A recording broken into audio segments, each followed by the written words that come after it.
All right, let's do this. It is June 11th, 2026. So we had a couple of tweet-induced swings today. The market was pressured in the early morning on Trump tweet number one, suggesting he was going to attack Iran this night. 5 hours and 6 minutes later, the second tweet resulted in a S&P burst upwards. Let's have a look at an hourly chart because this will be important for tomorrow morning. So you can see the initial bounce, full pullback with a little briefly turning fractionally negative a couple of times into early afternoon, and of course, boom, breakout again. Look at that, break above a 10 MA. A little choppy there, but we pushed up into the closing hour, and where you see the closing hour candle's a little bit spiky. There's a lot of resistance around the upper Bollinger, 74.13.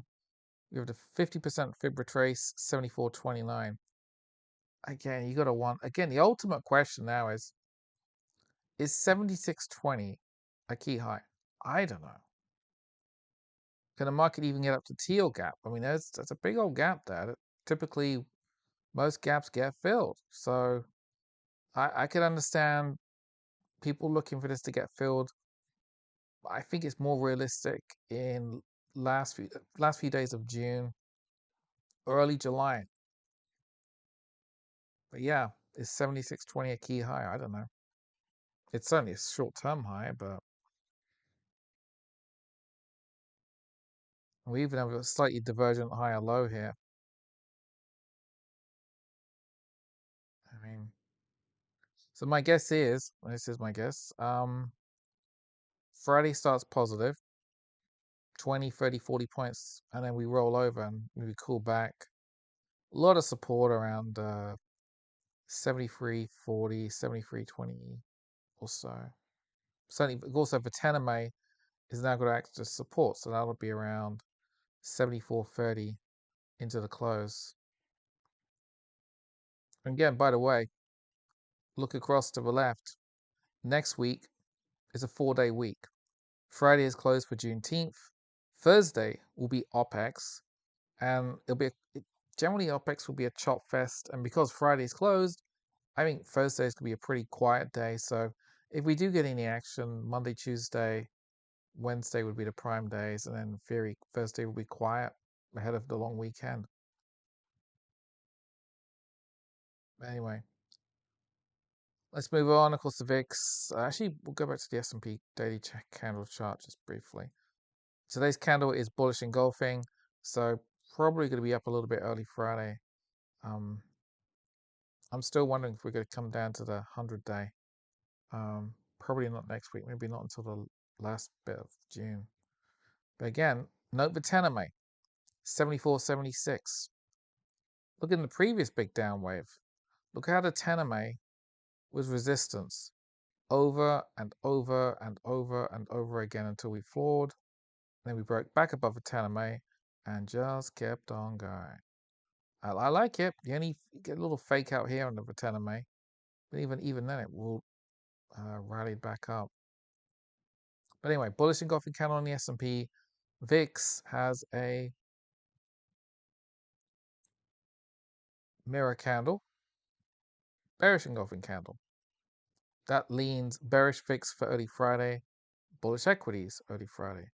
How it settles, I don't know, because we still haven't even filled this gap to the 25s. And on a weekly chart, the VIX is still offering 29 to 30 next week. Anyway, let's look at some individual stocks before I really do start to fade away. I'm tired, as I always am. Apple settled up 1.4%. Still short-term broken. Watts is under the 10 MA.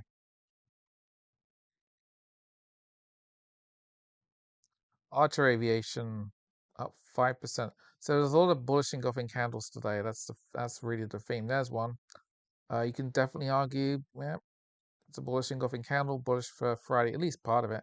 I would note the 50-day is going to cross under the 200-day in a def cross, probably by the end of next week.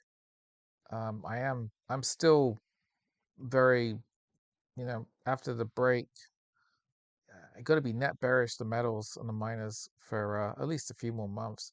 Again, that doesn't mean you can't go up for a few days, even a week or two. But look, I can't take, for instance, this one. This is a good example. I can't take this one seriously until it's above about 100 and, what, 180, 185. Let's just even round it up, call it 190. So it'd be back above the 50-day key price threshold on the 200-day. Until then, it's broken. It's bearish. Same for all the miners. American Eagle. Retail's had a reasonably strong week, which is surprising. First Majestic Silver, again, that's a bearish, bullish engulfing candle. Most of the miners had that. AMD up almost 8%. Wow. Amazon 1.5% up. Note that it's not a bullish engulfing candle, but we have a pretty good spike from the 200-day. Again, first resistance, Tename, 250. ASTS up 12.7%. Again, SpaceX tomorrow. I could even accept it might even jump back into green gap. Same for Rocket Lab. I mean, yeah, you have plenty of upside to 130. There's a trade here. I mean, I decided not to go with it. I'm leaving it alone. I'm back into hyper cautious mode. American Express. That's it's almost a bullish engulfing candle. It's not quite, but it's a pretty good spike floor. It's bullish for Friday. Arc Mining, bullish engulfing candle.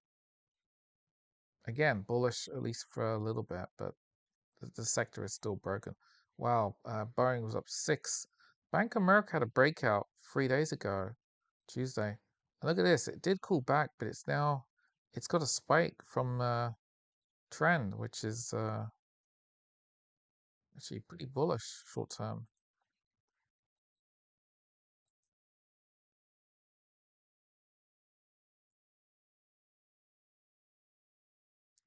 Caterpillar up almost 5%. Kamiko, so Kamiko's up 4%, but that's still under the 200-day. So it broke yesterday. It's not great. Carnival, wow, 8%. So that is a really powerful bullish engulfing candle. I would know it's settled right at the 200-day, which has been resistance for quite a while.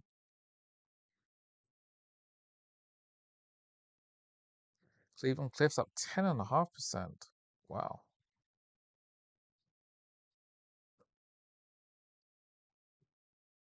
Rough day for Salesforce, down 2.4%. I will note, so they printed 16331, which almost takes out the April low. Not quite, but you can see it's spiky from, if it's got a floor, this is where it needs to floor from. I could generally understand if somebody buys this, has a stop at 163, and the more bullish, they're going to look for a pushback to the 200-day. Also, there's this green gap, which needs to be dealt with. Never quite got that, but if you're really bullish the main market, this is a buy with a stop from 163. Really simple, straightforward trade for the big money to do. Don't care about Deckers. Disney bullish engulfing candle. Of course, the energy stocks were down because oil swung down on the second Trump tweet. Ford, that's a nice little spike from price threshold. Short-term bullish. Freeport up almost 7%. Google. So Google did provisionally break the bear flag. But again, Trump tweet number 2 pulled this back upwards. Cyclically, we're on the low end. So the setup does favor the bulls into July for Google. It's a bit of a messy candle though, because and clearly due to post. Home Depot powering upwards. No fan of retail though. Heckler up 6%. Again, still short-term broken though, right? It's the entire sector's broken. Intel 9%. Again, these are huge gains for these stocks. Never used to move like this. Joby up 5.5%. Again, bullish engulfing candle.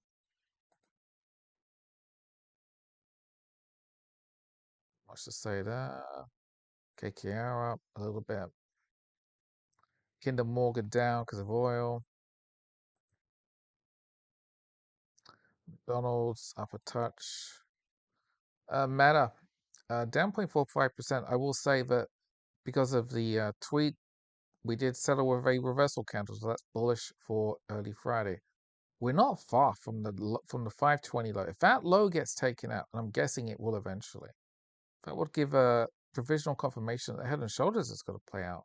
Target for that would be again 250 in theory, which I accept is insane talk, but that would be the target. I mean, I would drop the target if I mean clearly if it goes above 743, but you could arguably say anything above 700 would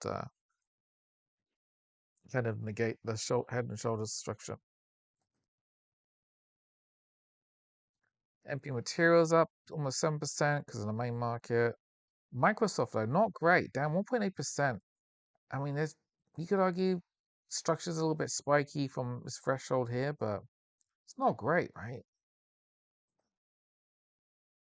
Micron, 11%.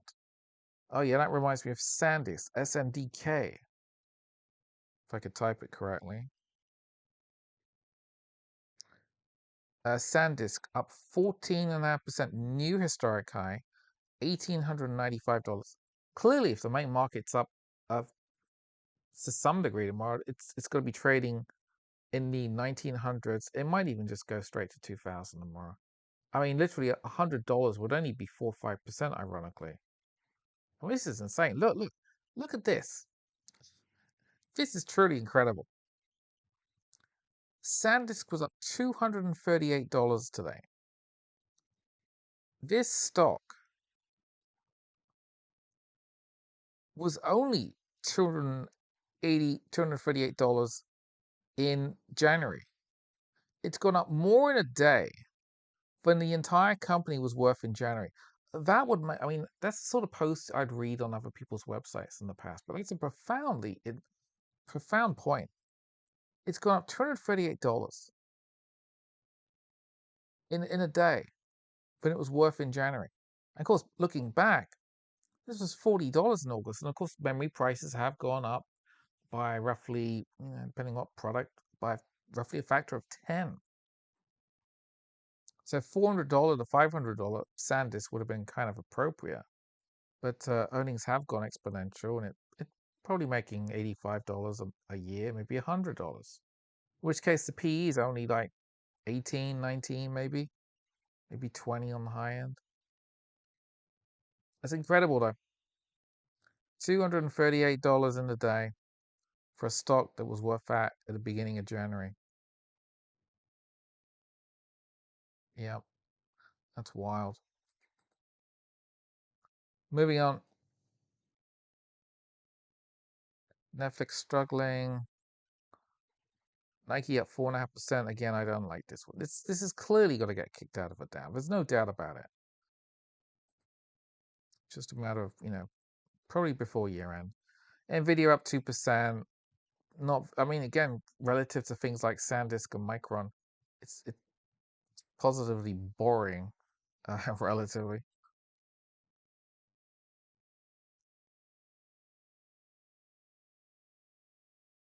And yeah, Oracle was down 11, 12% in the morning. It did recover a little bit to settle down 8.5%. That is a reversal candle. Leans short-term bullish for Friday. And of course, we have an upside gap to kind of fill a little bit tomorrow. But earnings were good. Of course, the only reason the stock was down because of a $40 billion capital raise, which the market, of course, doesn't like. Occidental down 2.8% because of oil. Pan American Silver up 5, another bullish engulfing candle. Palantir up 0.7, not very much, but it's a pretty good candle. It's a nice little floor from this big threshold. I mean, it's still, again, I would say Michael Berry, for instance, and other people can be short as long as you don't get any closes above the 200 day, right? You can see they sold into the 200 day on multiple occasions here. So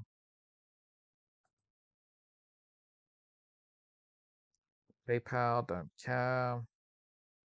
Red Cat, 10%. Orange gap has been filled effectively. Don't care about Transocean.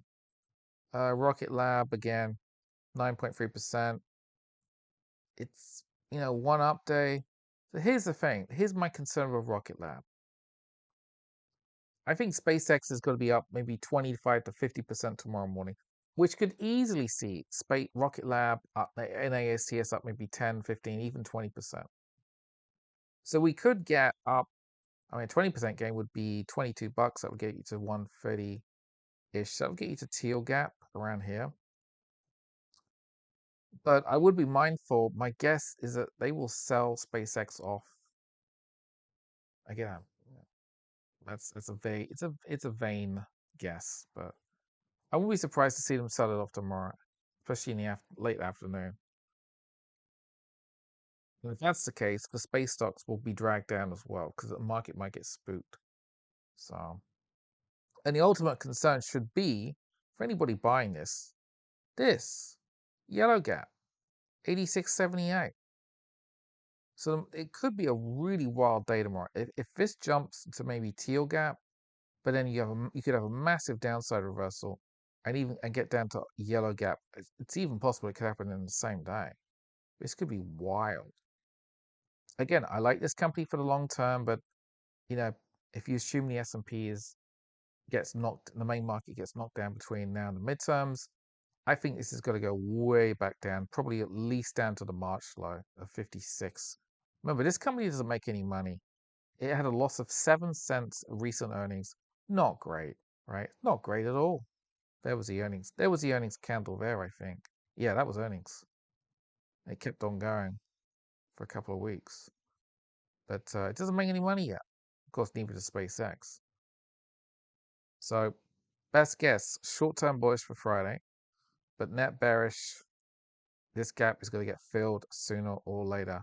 And I don't have the confidence to trade it. I'm leaving it alone. And one of my old things is, if in doubt, stay out.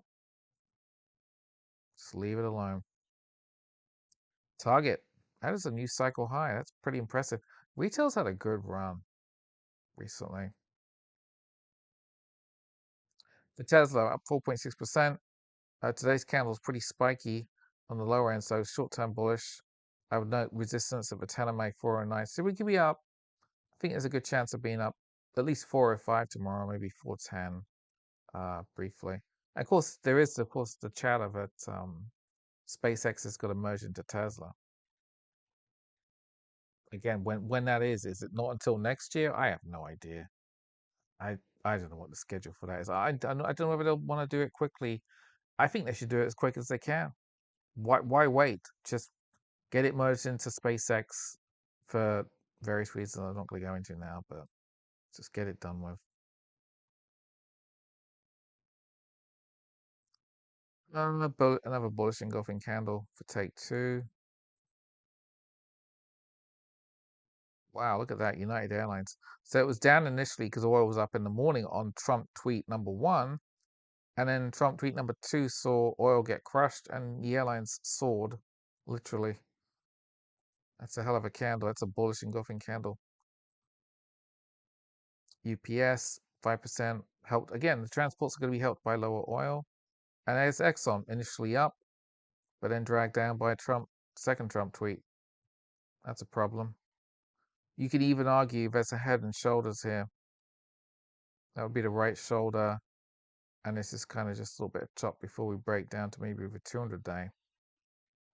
All right, let's have a quick look at oil before I completely fade away. So oil initially printed 93.64, major downside reversal. And as I talk at 6:02 Eastern, oil's down $4.30, 4.8%, 85.73. This is massively important now. If the oil bulls need to hold the 84s, which has been support since the war began. If we lose the 84s, we're going to go down to the 200-day at 73. So that's an easy call. You could even argue we could get a full retrace back to the original wall breakout 67s. If that was to occur, that's going to be a really helpful to almost every aspect of the economy. And of course, the market will like that a lot. And gasoline will come down, which will really ease the burden on the consumer this summer. And yeah, today's candle is actually pretty bearish engulfing. So it suggests that Friday will be down. What we could have a spiky candle around that. You could briefly trade under it and then whipsaw back up. So watch this tomorrow. This is important. If we bounce, that's bearish for equities. If we cut through it, then equities have a good chance at rallying for probably a couple of weeks and how maybe even put in a new historic high in July. So watch this. That is a bearish candle for oil though tomorrow. So we'll see. Gold, silver. Right. So we have a reversal here. I will say we did have a new cycle low. So we've taken out the March low, and now the issue is this. Clearly, that's a pretty bullish candle. In fact, it's one of the most bullish candles. Yeah, since like late March. But yeah, I will take gold seriously if we can trade above, not just for 10 MA, not just the 200 day, especially the 200 day. There's the 20 MA, that little faint line there. I need to see gold above 4,500. You could even argue 4,580 was the most recent high. I need to see gold, preferably, I mean, 4,500 would be pretty decisive. Show me gold above 4,500, and maybe we have a low. Otherwise, I cannot take it seriously. I cannot.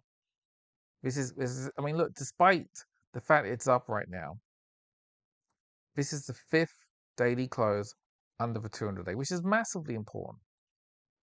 And again, you're not going to get, it's not going to go down day after day after day for months. You're going to have little bounces. So you could even argue the natural bounce would be to the 200 day and back test it and then roll over again. So I don't trust this candle. I mean, it definitely leans short-term bullish for a day, maybe a couple of days. But is this a low? I don't think it is. Silver. As I speak, silver's up $3.92, 6.2% again.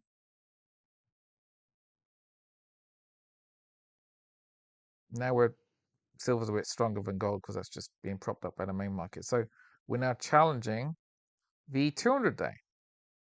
This is where you would expect it to fail. Now silver can be skewed around, and it's a bit more wild than gold because you see silver actually had a breakout here, but it was a fake out, and then we took out the 200 day. So we're still we've had a few days under the 200 day, which is a problem. So if I wanted to turn bullish on gold, I would need to see silver above about what 70, call it 79. Yeah, I can't take it seriously right now. And ironically, despite the fact of this candle, it's still below where my exit last Friday. I got out around what 68, 68, 69, something like that, somewhere around here. So I'm still done. I don't honestly, I don't think this is a fake out candle. I think this is a genuine breakdown, and this shouldn't be trusted. Again, if you even look on a monthly chart, I mean, look at that. You pull out a monthly chart. This big bounce today, it's nothing. It's just a little bounce within a broader downward trend. And look at this. This is really bearish for a couple of months. And same for gold. See, this is where I excel. I mean, everybody gets lost in. Look at this. This is extraordinarily bearish for into July for gold. Momentum's got to turn negative. We're under the 10 of May for the first time since Yeah, that's right. October of 23. So one up day, it should be quite clear. One up day in the metals, one reversal day in the metals, because we know why it is. We know it's because of the Trump tweet, which just dragged almost everything up. It does not change the broader trend. I have to remain bearish the metals and the miners for some time to come. Anyway, where do I want to end?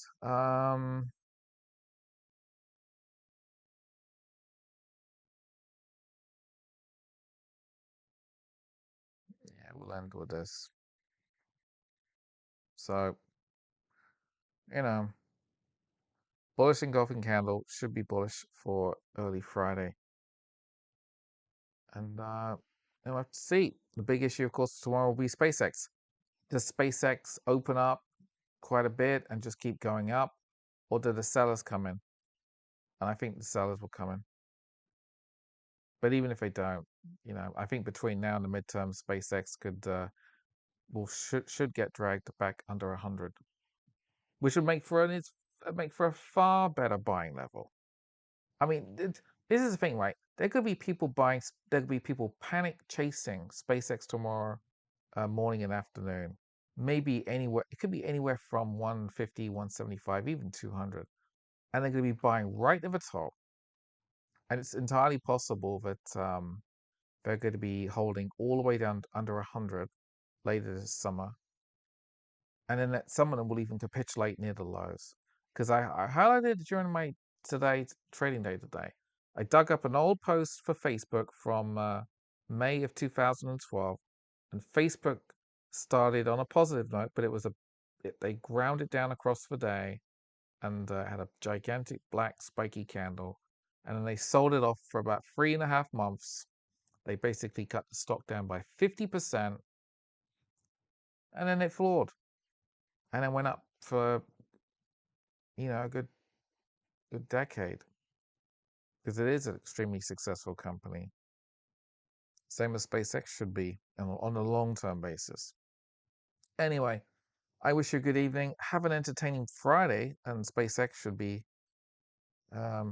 pretty exciting to watch. And again, you know, who knows what Trump is going to say tomorrow? He could say anything. He could have another post where he says, "Well, we couldn't arrange a deal. We're going to just destroy the entire Persian Empire tomorrow." Would that really surprise any of you? Because it shouldn't. Because we've seen that today. We've seen a complete, extraordinary, polarized pair of tweets. One was like completely, we're going to bomb them tonight, and the other one was like, hey, we're going to make a deal again. You're like, this is the same nonsense. We'll see. Anyway, good night.